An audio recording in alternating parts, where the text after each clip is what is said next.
Early on the morning of August 19th, 1991, a 32-year-old man named Bobby Curley stood in his recently renovated kitchen in the city of Wilkes-Barre, Pennsylvania.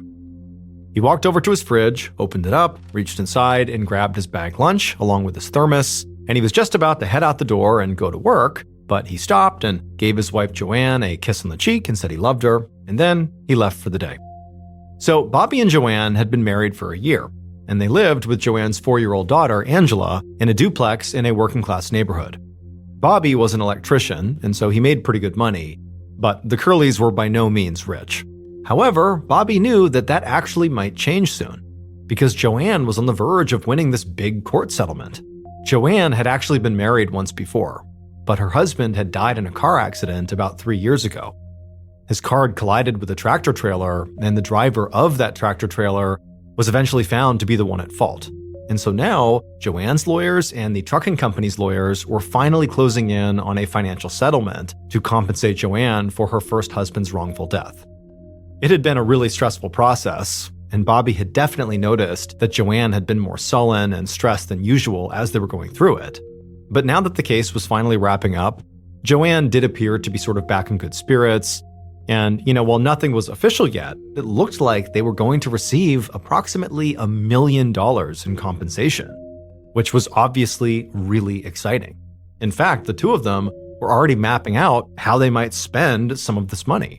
Some of the ideas they had come up with included taking Angela on a few big trips, and also maybe using some of that money to finally fund Bobby having his own business, something he had always wanted to do, but lacked the resources for. But for now, the settlement was not complete, and so Bobby had to go to his normal 9 to 5 and, punch the clock and keep earning money for the family.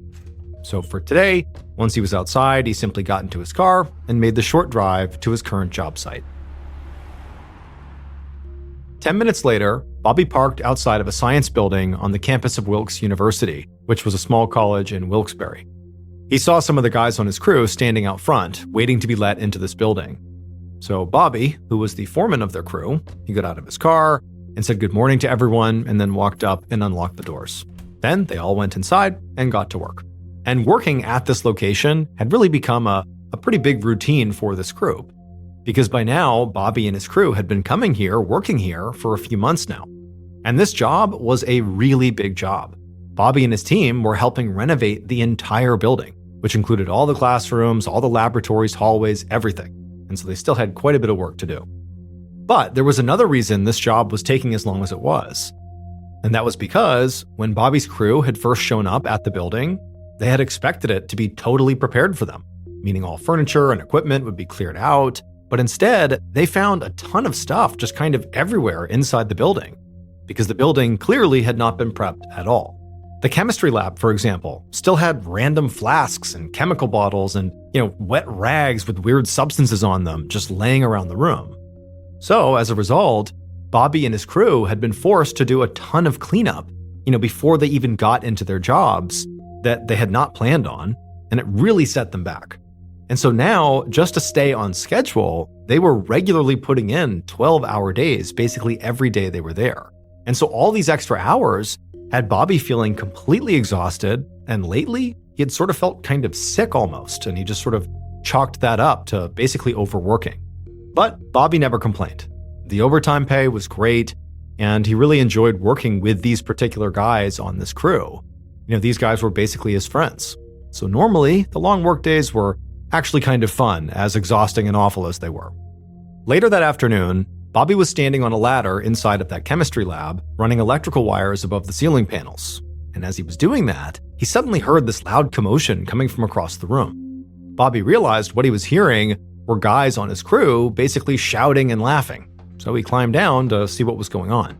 And when he walked over there, he saw that everybody was gathered around one of the members of the crew, whose name was Sammy DePasquale. And Sammy was sort of doubled over, coughing and spitting and holding a Coke can in his hand. Another member of the crew, whose name was Robert Marconi, explained to Bobby when he walked over that somebody had swapped out Sammy's Coke with a different Coke can, one that was filled with chewing tobacco spit instead of soda. Bobby cringed. This was absolutely disgusting. Even as a prank, this was awful.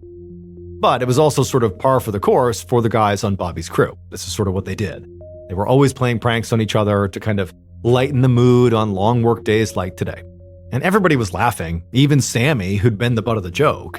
And so eventually, Bobby joined in too. He thought that this was ultimately good for morale, as gross as it was.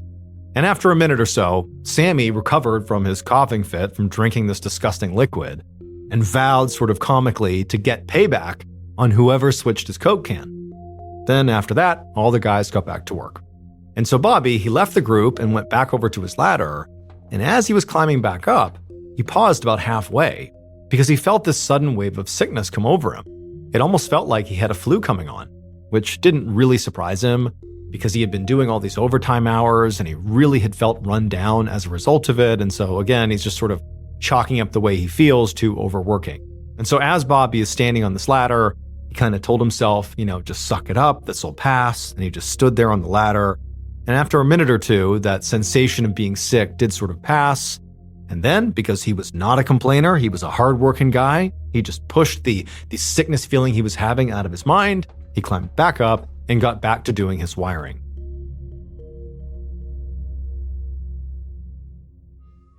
But 4 days later, on the morning of Friday, August 23rd, Bobby felt worse than ever.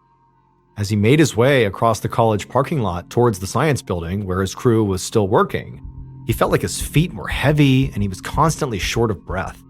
And then as the workday went on, continuing to run wires in that chem lab, Bobby got really sweaty and really hot. His coworkers noticed and kept coming up to him to ask if he needed to go home early. But even though Bobby totally did need to go home early and felt awful, he would just tell them, nope, he was just fine. And so Bobby would manage to get through that particular workday. But then at the end of the day, when it was time to go home, Bobby felt so relieved. He could not wait to just get home, crawl into bed, and sleep. But by the next morning, Saturday morning, that heavy feeling in Bobby's feet had turned into this really intense burning pain that actually went all the way up his legs. And then his hands went numb. At this point, Bobby had to admit to himself that this was not a symptom of overworking. He was sick, like something was wrong with him. So he went to his doctor. But the doctor told him that despite what he was feeling, the symptoms were not that serious. Like it didn't appear that something was seriously wrong with him. And so ultimately, he just told Bobby to, go home and get more rest. That's what you need right now. So that's exactly what Bobby did. For the rest of that Saturday and all day the next day, Sunday, Bobby didn't do anything except lay in bed. But by that Sunday evening, Bobby still felt horrible. So he picked up the phone and did something that Bobby basically never did. He called one of his coworkers and told them that unfortunately, he would not be able to come to work tomorrow. When Bobby woke up the next morning, on Monday morning, the day he had taken off from work, he was in so much pain that he couldn't even stand up on his own. His wife, Joanne, tried to help him get out of bed and go to the bathroom, but he was physically too heavy for her to lift. And so Joanne actually ended up calling Bobby's brother, David, to come over the house and help. But even with David there, who could now basically help move Bobby around the house, it was very clear to Bobby that whatever was happening to him was not some minor issue. Like this was serious. And it clearly was not going away with rest, like the doctor had said it would. And so at some point that day, the family called an ambulance, which came and took Bobby to a nearby hospital. But by the time they got there, the pain in Bobby's legs had gotten so bad that Bobby was literally periodically screaming in pain. And he also had begun to vomit. But after several hours of nonstop pain and nonstop testing at the hospital doctors came into Bobby's room and they told him and his family that they actually had good news. They knew what was wrong with Bobby, and it was treatable. They diagnosed him with something called Guillain-Barré syndrome, which is a condition where the body's immune system attacks the nerves and causes tingling in the feet and hands. But the staff assured Bobby that all he needed was a very specific medication, and then he would feel a whole lot better. Bobby was incredibly relieved, as was his family, and that day he began taking the medication, and quickly his pain became tolerable, he stopped vomiting, and before long, he actually felt good enough that he was able to go home. It seemed like Bobby had really turned a corner here, and that everything really was going to be okay. But within just a few days of being back home again, Bobby's pain came back even worse than before, despite still taking this medication. And he also began experiencing a new symptom. His hair started falling out.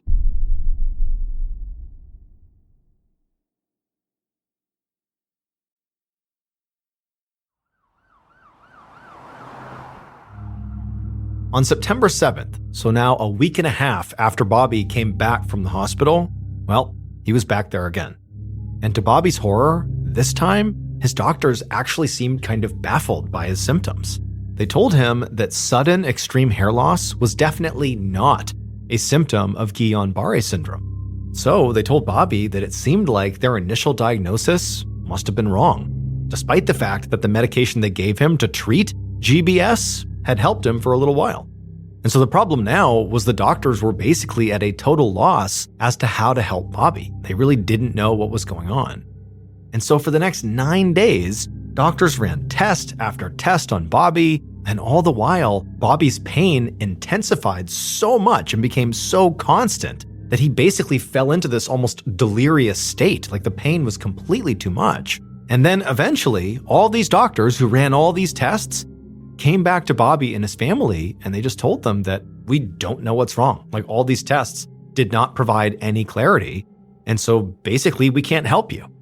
And they told Bobby that now the only choice was he needed to be transferred to a bigger, more specialized medical facility in Hershey, Pennsylvania, which was about 100 miles away from Wilkes-Barre.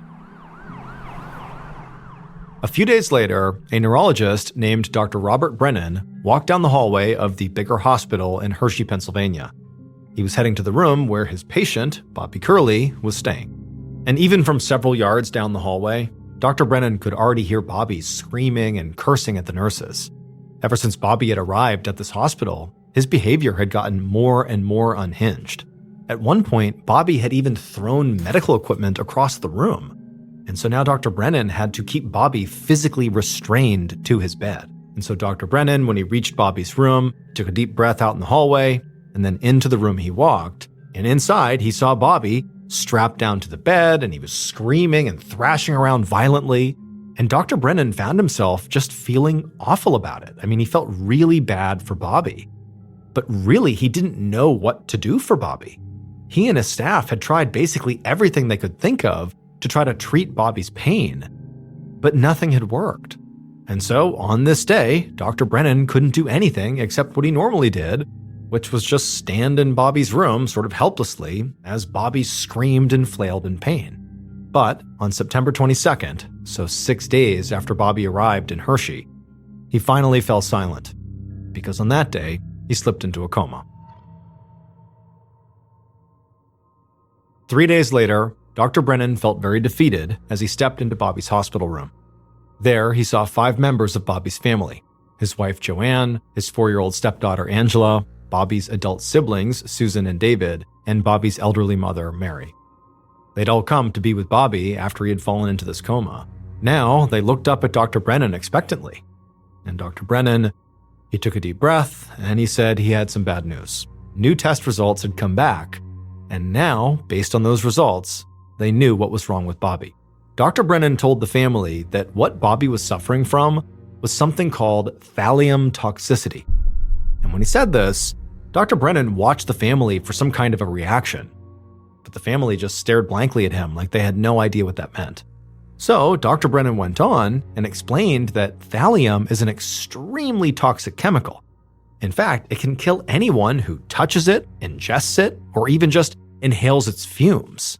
And he told them that, this is really unusual because thallium is highly controlled in the United States. It's actually banned in household products. So this is not a chemical that, Bobby just could have accidentally stumbled upon. This is pretty rare. And so at this point, Dr. Brennan just paused and let the family sit with this new information. And the family, they looked at each other like, wow, this is awful, but nobody knew how to react. They just kind of looked back at the doctor, waiting for him to explain more. But when the doctor didn't say anything, Bobby's sister, Susan, just asked in a quavering voice, what can we do? At that point, Dr. Brennan just shook his head and said, unfortunately, there's no cure for thallium poisoning. 2 days later, on September 27th, Joanne stood next to her unconscious husband in the hospital, and she nodded at the medical staff that was gathered all around him.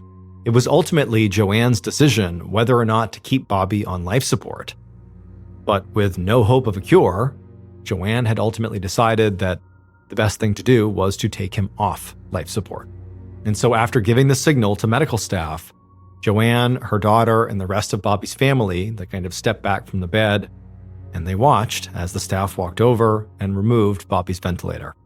And then Joanne had to watch as her husband took his final breath.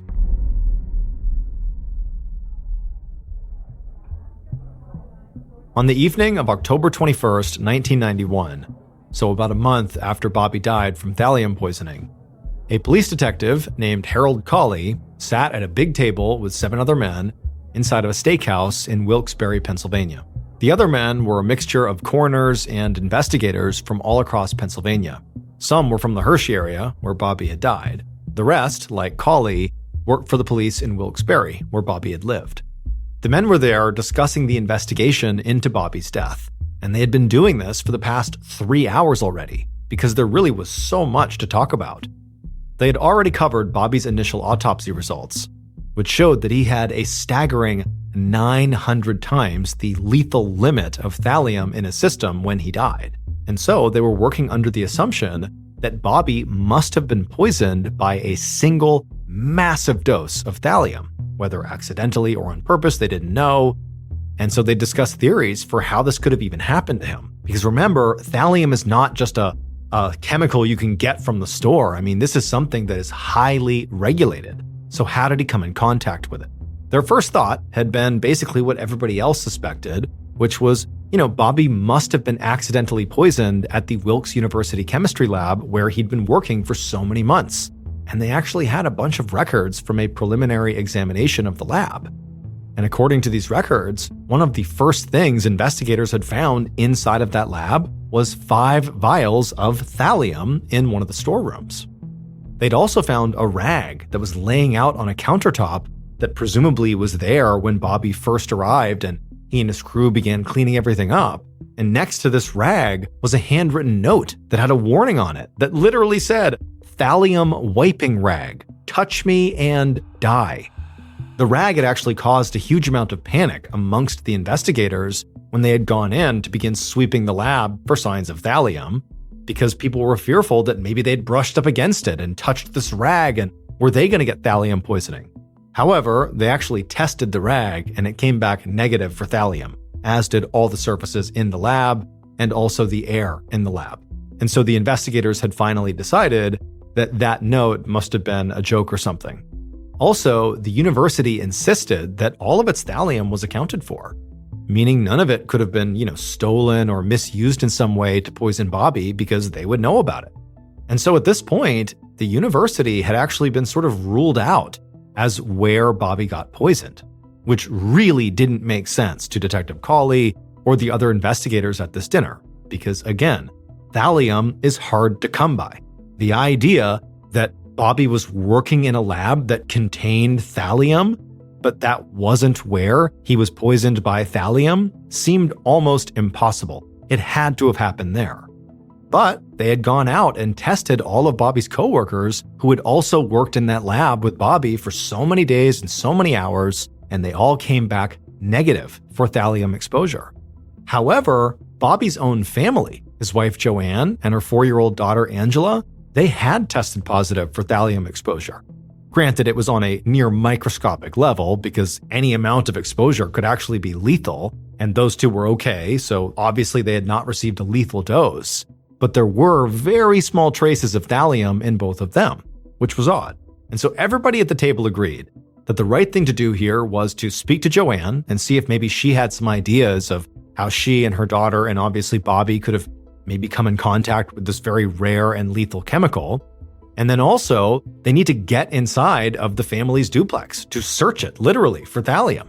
But first, there was the problem of jurisdiction. Bobby had died in Hershey, but he'd gotten sick in Wilkes-Barre. So, after some discussion, the men decided that the Wilkes-Barre police should be the ones to head up the case because that is where Bobby actually got poisoned. The next day, Detective Cawley invited Bobby's siblings, David and Suzanne, to the Wilkes-Barre police station. And right away, it was quite clear that both of them were very suspicious of Bobby's wife, Joanne. They told Cawley that Joanne had been acting really strange for months, both before and also after Bobby's death. David said when his brother had first gotten sick, Joanne had barely lifted a finger to help him. She'd called David to come over and look after Bobby, acting like she needed somebody strong enough to move Bobby around, which was true. But while David was upstairs literally carrying Bobby to and from the bathroom, Joanne stayed downstairs with her daughter and totally ignored them. She didn't even pretend to want to help. She basically let David do all of it. And Susan said, even though she didn't know for sure, her impression of Joanne right after she had taken Bobby off life support and he's died, her impression of Joanne was she was hugely relieved. Cawley listened and nodded and sort of gave the impression that he was following along and basically believed them. But inside, he wasn't really convinced that what they were describing was highly suspicious behavior. When David came over to help Bobby, that was because she had asked him to do that, after trying at first, unsuccessfully, to move her husband around. And then when David was there, she does have a 4-year-old daughter. She can't just leave her unsupervised. Or maybe she doesn't want her daughter to see Bobby, and so she has to keep her downstairs. So there's an explanation for that. And as for Joanne being relieved after her husband's death, everybody dealt with grief differently. And Bobby's death had been a really traumatic, drawn-out process for everybody involved. So maybe she was relieved, but not because she was happy about it. It could have just been the end of a nightmare chapter in all of their lives. And so after he had listened to their concerns, Cawley began to redirect the conversation, and he began asking David and Susan about their relationship with Bobby. They both said they were very close with their brother, even as adults. They said they lived nearby, and they saw each other quite a bit.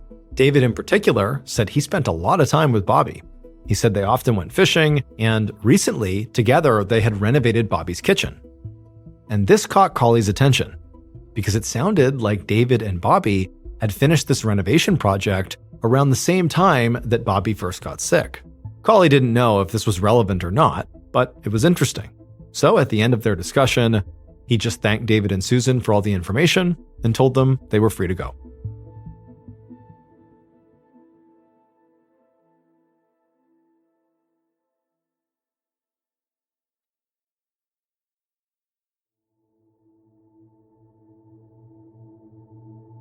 A few days later, on the morning of October 25th, 1991, Detective Cawley and 3 other investigators sat at an interrogation table in the Wilkes-Barre police station, right across from Joanne Curley, and the lawyer that she had brought along with her. Cawley didn't know what to make of Joanne yet. Obviously, she and her daughter had also been exposed to thallium, so that could mean that they too accidentally were exposed to this chemical, same as Bobby, but obviously on a much smaller scale because they lived. Or they could have also been the target of somebody trying to poison this family, and ultimately just Bobby was killed from this poisoning. Or Joanne could be the poisoner. She could have poisoned her own husband. Bobby's siblings are talking about how awful Joanne was acting towards her husband in the wake of his illness. Maybe she poisoned him. And in doing so, she accidentally exposed herself and her daughter. Basically, Cawley couldn't tell yet if Joanne was a victim or a perpetrator. So he made sure to watch her very carefully while another investigator began asking her to explain how and when her husband first got sick. Joanne said that Bobby had been complaining about feeling pretty run down for what felt like weeks or maybe even months. But he hadn't had any major symptoms until a week before his hospitalization in August. And she said that much like Bobby, she had just kind of chalked it up to he had been overworking, or maybe he had some standard illness that would just go away with rest, like that first doctor had said. She said that she had never even heard of thallium, and really at no point had it ever crossed her mind that maybe Bobby had been poisoned by thallium. As Cawley listened to Joanne tell this story, he was struck by a couple of things. First of all, Joanne said Bobby had been feeling pretty run down for a while before his death. This seemed to conflict with investigators' assumption that a single massive dose of thallium had sent Bobby to the hospital and ultimately killed him. It seemed more likely, based on what Joanne said, that this poisoning happened over a period of time. And the second thing Cawley was struck by was actually just Joanne's general demeanor.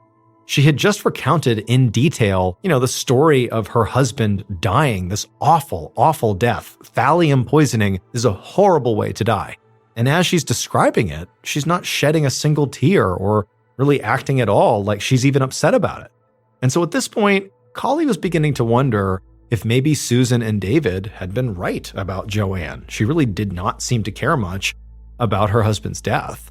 And so what Collie did is he stopped the other investigator and he leaned forward and he just asked Joanne point blank, how do you explain how you and your daughter were exposed to thallium? And immediately, Joanne had a story, a bizarre one.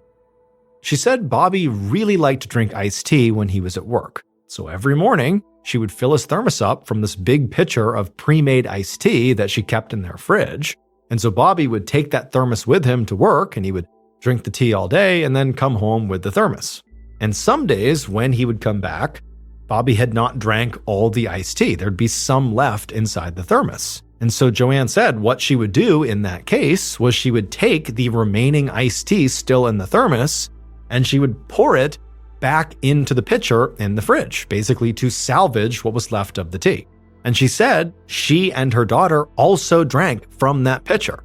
So in essence, she sometimes was drinking from the same tea that Bobby was drinking from directly. And so perhaps in that way, if he was being exposed to thallium, maybe it was getting into that tea that he was bringing home. And, she believed that maybe that was how she was being exposed, by drinking the leftover iced tea.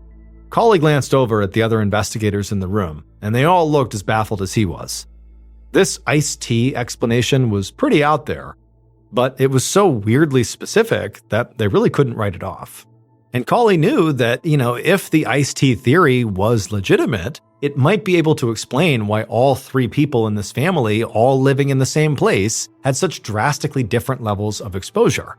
Basically, Bobby could be having this huge exposure to thallium outside the house, and then basically remnants of the thallium exposure are finding their way back into that leftover tea, so it's a really small amount of thallium. That's coming back home, it's being mixed inside that pitcher, and so when Joanne and her daughter are drinking from that pitcher, they're only getting a very small amount of thallium. And so again, it's out there, but it would explain it. So Collie asked Joanne if he had her permission to not just search her whole duplex to check for thallium, but specifically check her fridge, check her pitcher, her iced tea pitcher, and all the thermoses that Bobby brought to work to see if there was still trace levels of thallium inside of them. And he was worried when he asked her this question that she might refuse or give some reason that she couldn't, but Joanne immediately agreed without any hesitation.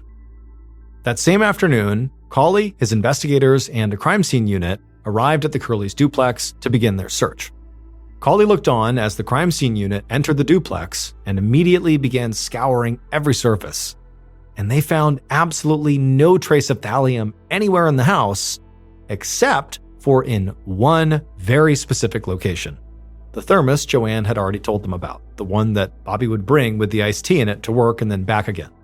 Traces of thallium were found on the little ridges at the top of the thermos where the lid screwed back on. And this was huge, not only because now they had the first clear sign of exactly where this thallium was coming in and out of Bobby's life, but more specifically because it was at the top of this cup that obviously Bobby is drinking from. This showed that the way the thallium wound up in Bobby's system was because he ingested it. That was something they didn't know at this point. Now it seems very clear that's how it happened. But despite this revelation, it didn't explain how Joanne and Angela were also exposed, because when they tested the big pitcher of iced tea in the fridge, it didn't contain any thallium. And also, just finding the thallium at the top of the thermos didn't explain how it actually got there. But for Collie, what really stood out about finding thallium on this thermos was that this item, this thermos, is something Bobby took to work and home every single day. So it seemed like maybe, Collie and his staff had been too quick to rule out where Bobby was working. I mean, he was working in a chemical lab that contained thallium, and they had ruled that out as the place where he could have been poisoned. Now, it seemed like they needed to take another look.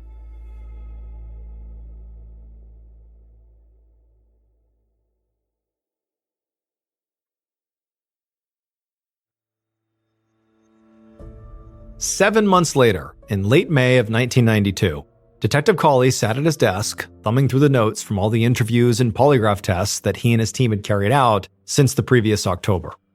One by one, they had brought in all of Bobby's coworkers and grilled them about Bobby's death. And all of the coworkers had more or less said the same thing. Bobby was well-liked, and nobody they knew would want to harm him. Some of the coworkers did admit that they did like to prank each other a lot, but they said the pranks had always been, pretty harmless, and spiking somebody's drinks with chemicals was way, way beyond anything they ever did. At least that's what all of them said. But 2 of Bobby's coworkers, Sammy DePasquale and Robert Marconi, had failed their polygraph exams. In fact, the polygraph examiner said those 2 had literally gotten the worst scores he had ever seen. So very quickly, those 2 shot to the top of Cawley's suspect list. And so Cawley had pressed both of them about whether or not they had pranked Bobby by putting thallium into his thermos. Maybe they didn't know how dangerous thallium was, but did they put something in his thermos? And they said absolutely not, they didn't do that. But Cawley didn't believe them, because he'd already heard about previous pranks that involved swapping out coworkers' drinks for things like tobacco spit. So what's to say they didn't put thallium in Bobby's thermos? It just sort of tracked. The problem was, Cawley didn't have any actual evidence that he could use to arrest either of them, especially since the university continued to insist that none of their thallium was missing from the lab. Now, Cawley knew it was possible the university was wrong, that maybe there was unaccounted for thallium, but he had no way to prove that. Cawley also felt pretty suspicious of Joanne and also Bobby's own brother, David. Joanne, for obvious reasons, was still suspicious. She had thallium in her system. She seemed oddly detached from Bobby when he was dying, kind of letting other people take care of him, and apparently was relieved when he was taken off life support. But even if Joanne had wanted to poison Bobby, it was really unclear how she would have gotten her hands on thallium. And then as for David, the reason he was sort of suspicious to Cawley is because he spent a lot of time with Bobby. And he also did that kitchen renovation with him. And so there's all these moments where he's alone, potentially handling chemicals with Bobby before he got sick. So basically, David had the opportunity to poison Bobby, but there really was no motive. And just like with Joanne, Cawley felt like, where would David get the thallium? That was the big question. Where is the thallium coming from? And so at this point, Detective Cawley was basically at a dead end and just did not know how to take this case, which was heartbreaking because earlier that day, he'd been informed that the district attorney had decided to actually shut down the investigation into Bobby's death. The case was officially cold. And so since Cawley could not revive it, all he could do was close the case file and stick it in a drawer. One morning in August of 1994, so more than 2 years after the investigation into Bobby's death was shut down, Detective Cawley walked up the porch steps of the duplex where Bobby had lived, and he knocked on the door. Cawley had been thinking a lot about this case recently, and today he was hoping that Bobby's widow, Joanne, would help him take one last shot at cracking it. A moment later, Joanne answered the door, and once the look of surprise left her face, she invited the detective inside. Cawley quickly explained to her that the reason he was here is because there had been this technological breakthrough in toxicology testing. The Wilkes-Barre police were now able to perform a new type of test that had not been available to them 3 years ago when her husband had died. And Cawley believed that, this information they could get would help them figure out what actually happened to Bobby once and for all. Joanne's eyes lit up at this news, and she was about to open her mouth to reply, but Cawley quickly added there was actually a catch. He said in order to do these tests, they would have to exhume Bobby's body. And the only person who could give investigators permission to do that was Joanne. Cawley waited while Joanne processed everything she had just been told. He tried not to let it show on his face, but Joanne's response to this would basically decide the entire fate of this case. If she said no, there really was nothing they could do. The evidence contained inside of Bobby's casket would be lost to them forever, which meant if somebody had intentionally poisoned Bobby, they would never figure out who it was, and so the killer would never be brought to justice.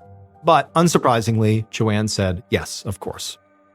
Later that month, on August 23rd, Cawley went to the cemetery where Bobby was buried, and he watched as a backhoe dug up his grave and pulled his casket out of the ground. The police and coroner then took custody of Bobby's body, and they would go on to perform these new toxicology tests. And when the results came in, they gave Cawley the exact information he had hoped for.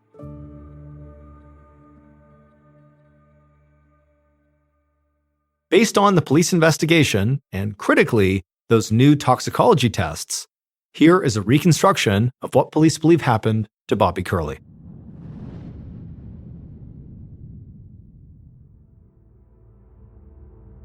The first time the killer slipped thallium into Bobby's thermos, Bobby was busy working in another room and didn't notice, which was exactly what the killer wanted. The killer did not hate Bobby. In fact, they really hadn't wanted to kill him until he had started talking about opening up his own business with that settlement money his family was going to get. And the killer just could not let that happen. Because if Bobby went into business for himself, he would ruin everything. The killer believed that by poisoning Bobby one time, that would kill him, and then all their problems would be solved. But the next day, Bobby actually seemed fine, sort of unfazed by the poison. So the next time the killer got the chance, they added a little more poison to Bobby's thermos. And when Bobby again stayed healthy the next day, well, the killer just added a little bit more the next time, and they just kept on doing that. They were afraid that if they added too much at once, Bobby might notice, and then they would get caught. So, for months, Bobby was being poisoned, but didn't really show any significant symptoms. But finally, in August of 1991, Bobby started showing really severe symptoms. Remember, his legs were in extreme pain, his hands were going numb, and when he called in sick to work on that Monday, that was when the killer knew. They were certain they had finished him off. Except they hadn't finished him off. Because when he went to the hospital, Bobby just continued to cling to life. So the killer actually went to visit Bobby in the hospital. And while Bobby was sleeping, the killer slipped a final, massive amount of the poison into a soda cup that Bobby kept by his bedside. And when Bobby woke up, the killer kind of casually encouraged him to drink the soda. And Bobby did so without any hesitation because Bobby had no reason not to trust the killer. Because the killer was his own wife, Joanne Curley. She had actually started poisoning him almost a year before she actually murdered him. But investigators didn't realize this until a new type of toxicology test allowed them to figure out exactly when Bobby was being poisoned. This test worked by analyzing some of the hairs that Bobby still had left on his body. Basically, every time Bobby was poisoned, a chemical marker was left behind in his hair. So as his hair grew out, the strands sort of became timelines that showed exactly when he had been poisoned. And when Cawley, through these tests, discovered that Bobby had been poisoned multiple times between October 1990 and September of 1991, these dates ruled out Bobby's coworkers and his brother David. The poisoning had simply started too early for David to be responsible and went on far too long for his coworkers to be guilty. But the timeline clearly ruled in Joanne. And when police began digging into why Joanne might have wanted to kill her husband, they realized she'd convinced Bobby to make her the beneficiary of his life insurance policy just days before poisoning him for the very first time. And so Joanne's motive was money. She did not want Bobby to have any of that financial windfall she was going to get from the death of her earlier husband, the wrongful death lawsuit where she was going to get $1 million, even though she kind of acted like, oh yeah, Bobby's going to use some of that to start his business. She didn't want that. She did not want him to have any of it. That was her money. So that was one motivation financially, and the other financial motivation was by killing Bobby, she would also receive the life insurance payout. As for where Joanne actually got the thallium, she would admit that she had used an old container of rat poison that did contain thallium that was manufactured in the US before thallium was banned in household products. On December 12, 1996, 5 years after Bobby's death, Joanne was finally arrested and charged with first-degree murder. Joanne ultimately pled guilty and so was sentenced to 10 to 20 years in prison. She would wind up serving all 20 years and was released from prison in 2016.